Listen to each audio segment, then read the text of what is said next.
Good afternoon, and welcome to a Blind Prime special episode. I'm your host, Blind Prime, and for today we're going to be covering the top 11 Transformers of 2022. Yes, top 11, not top 10. That's because there are two number ones this year.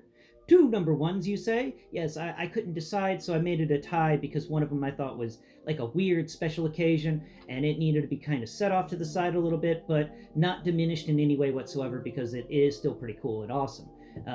Now, before we get into this, if you have found yourself here, this is Blind Prime. I am a channel devoted to raising awareness for the blind through alternative means and methods. This is including, but not limited to, Transformers and one G.I. Joe Classified and other 1/12 scale action figures and random things like blind stories and whatnot. Please check out my channel. I've got a lot to offer, and I've got plenty of playlists, and some of them have almost 100 hours worth of material. So put that on in the background one day. Just let your dog watch it while you're out at work or something. I wouldn't mind if the dogs watched it. I'm pretty sure they would enjoy it. There's a cat that occasionally shows up, so I'm sure the dogs would absolutely enjoy it. And other cats may enjoy it too. Just put my channel on for your pets while you're at work. I would absolutely love that. Thank you. Now, this is a top for the year. We're going to go over everything that came out this year. It was a very difficult decision-making process for me because there was a lot of hit and miss this year. It was either an excellent action figure, it was either an excellent Transformer or it was a terrible Transformer, at least from my perspective on it. Because in my opinion, when it comes to Transformers, I always grade transformation first, followed by everything else. If it's a good robot, if it's a good alternate mode, awesome. But that transformation is what I adore here on Blind Prime. That is what we really focus on here, is the 3D puzzle aspect of Transformers. So now that I'm done blathering on, I hope that all of you have had a Merry Christmas, and I hope that all of you have a Happy New Year. And please, don't go driving drunk on New Year's Eve. It would be much appreciated.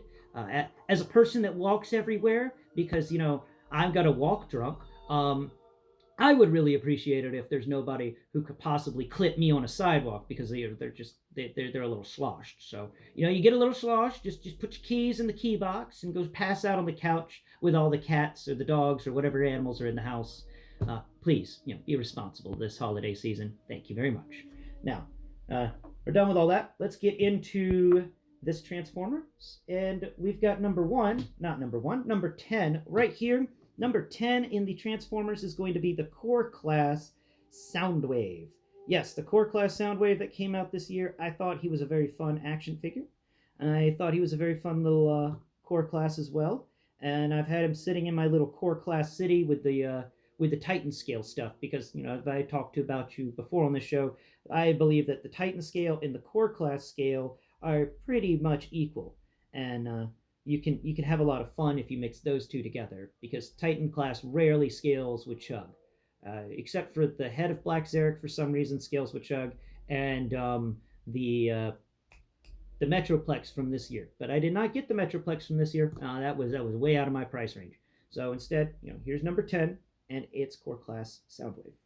Excellent little figure. If you don't have one, I do recommend picking it up. It wasn't that pricey, and there were quite a few of them at the store. No, why did you fall over again? Stand up straight.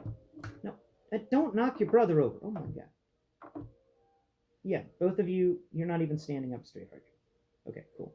Now, next up on the list, we've got our number 9 position. Number 9 position is, of course, going to be Junkyard, the Junkion. Now, I loved this figure. I have to say, it wasn't very different from the Wreck-Gar. And the Wreck-Gar was an excellent figure by itself, and this one is a great addition to have for any collection that you're trying to get the Junkions. This is an excellent Junkion, and of course it's nice to have, this guy transformed as a robot and Wreck-Gar as a motorcycle, or vice versa. That thing, it's a lot of fun. It's a very fun action figure, and its transformation isn't that bad. It's got a fun transformation that I enjoy doing over and over again. So he equals my number 9 position. A recommended figure for sure. Now I'll just set him over here off to the side. And now we're going to get my number 8 position. Number 8 is Galvatron. Yes, Galvatron is in the number 8 this year. He came out over the summertime. He was re-released with the Legacy series, and he was just an excellent figure. And I had to, had to give him a position this year. In addition to that, he is sitting on the special thing for the one of the special things I've got for this year, which is an award going out to greatest accessory of the year, and the award goes to the chair, the throne from the Starscream 86 leader class. The throne from there is the best accessory of the year in my opinion, and it fits Galvatron very, very well. Look at him; he is awesome in his throne of power there. And I even have the little the crown of Starscream, sticky tacked above his head. So we're just going to set him off to the side. And the Galvatron is just top off. It was such a fun figure. I do recommend it highly. So that was number 7, right? We did 10, then we did 9, then we did 8. This is number 7. We've got number 7 right here. Number 7 is Dragstrip. I've got him in his Dragstrip mode because I love this little race car. I think this was an excellent, it was just so fun. And yeah, you're going to hear a lot of positive things out of my mouth about these things this today because, well, all of these I have positive things to say about. Very rarely did I have negative things to say about any of these figures. And that was one of the things. The transformation for Dragstrip here is amazing. I thought it was a lot of fun, and it's a little bit addicting. I've transformed him multiple times just to have something to do with my hands because 3D puzzle. That's what a 3D puzzle's job is to be something that you can just pick up randomly and fiddle with in your hands. So Dragstrip definitely he deserves the number 7 position. Now number 6, we're getting into some bigger territory here with Motormaster.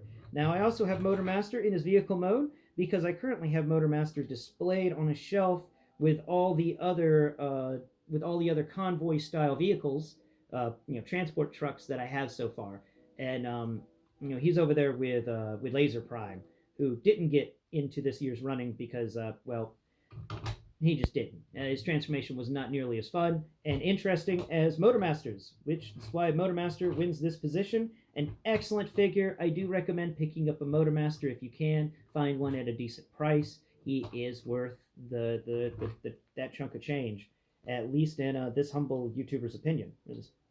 So, Motormaster deserves his number 6 slot, and of course, not much to say negatively on Motormaster, except that Motormaster deserves smoke pipes. I have no idea why he did not get pipe, smoke vents. Like, where are they?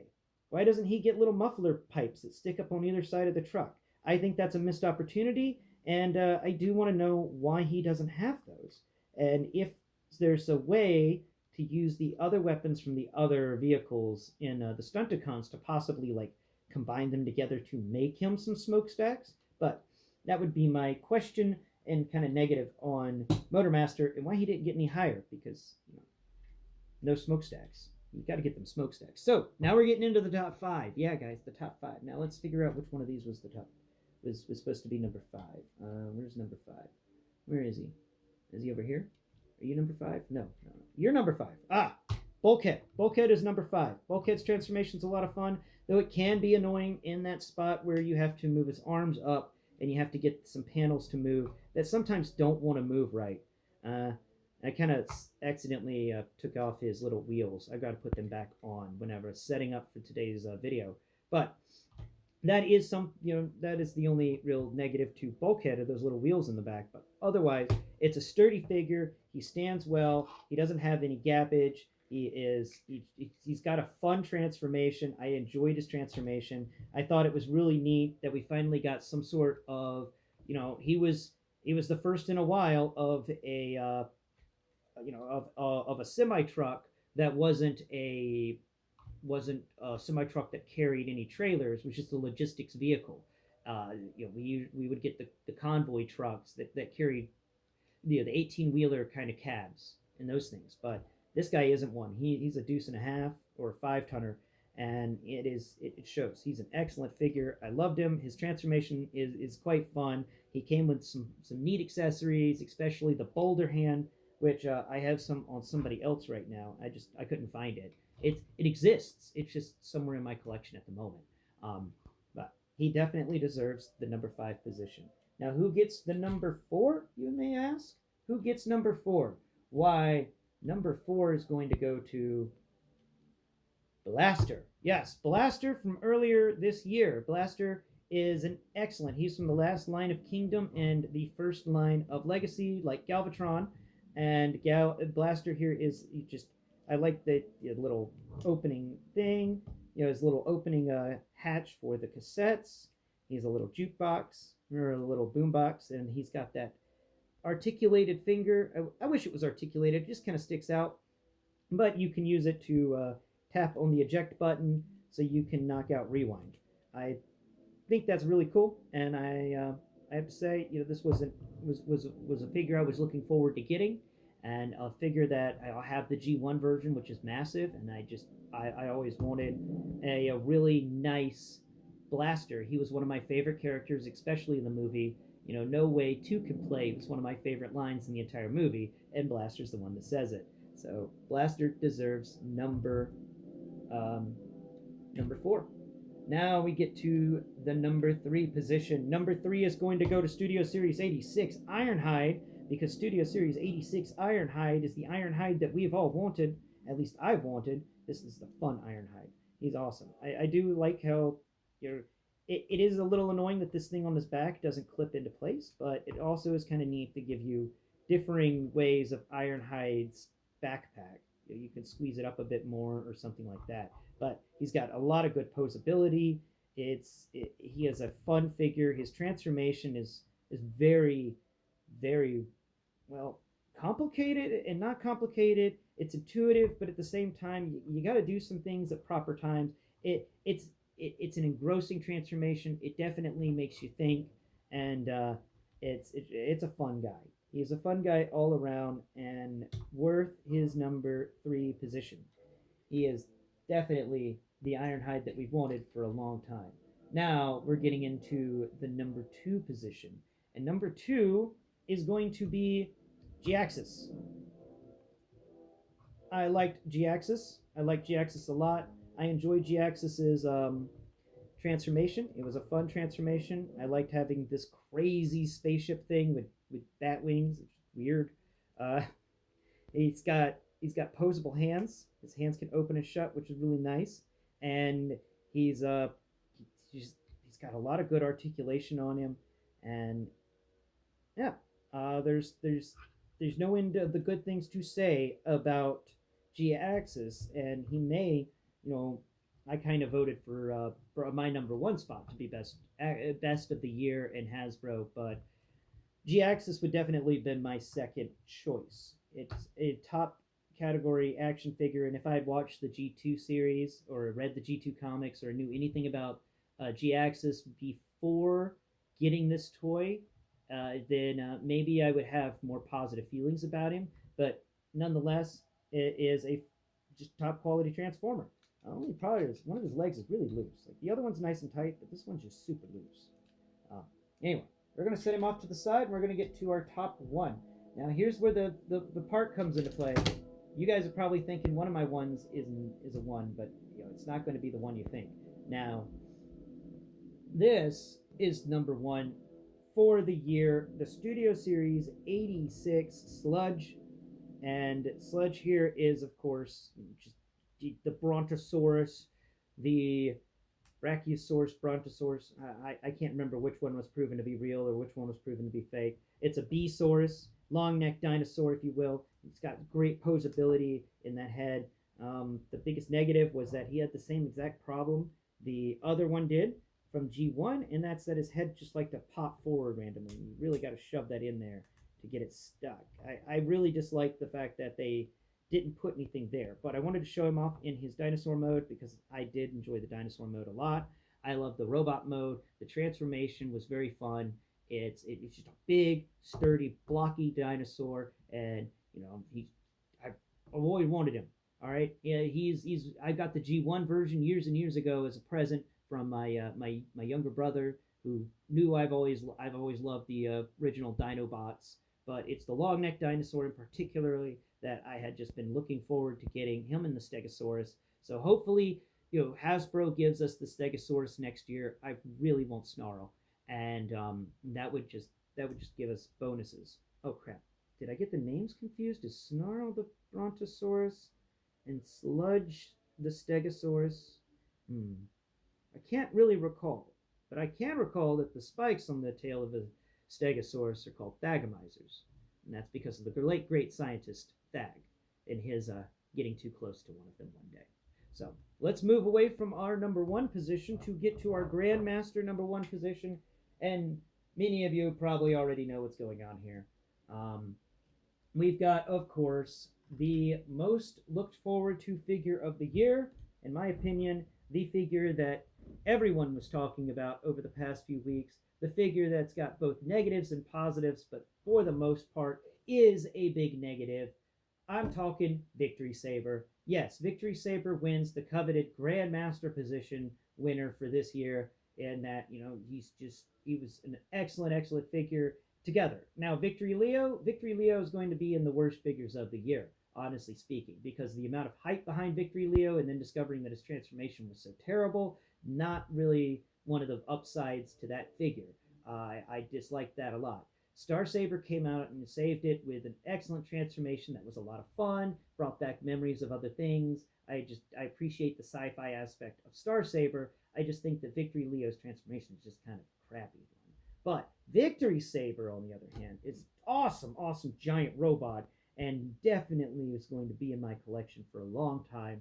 And that is why he is in the number one position, because I just he's so much he's cool. Okay, he's really cool. I fall in love with this Victory Saber. I'm gonna put him up on a shelf as soon as I'm done talking about him in my channel, which I just have actually two more videos to do for him. The video explaining how to put on the foot pads and the back wings, and of course the video talking about my overall thoughts on the robot mode. So look forward to those in the future. But yes, he wins the coveted number one spot. But Sludge here wins the number one spot for something that wasn't a HasLab, because I thought including a HasLab in the top 10 was just going to be kind of rude to the other figures that came out this year that showed up on shelves, including my man, the long neck dinosaur.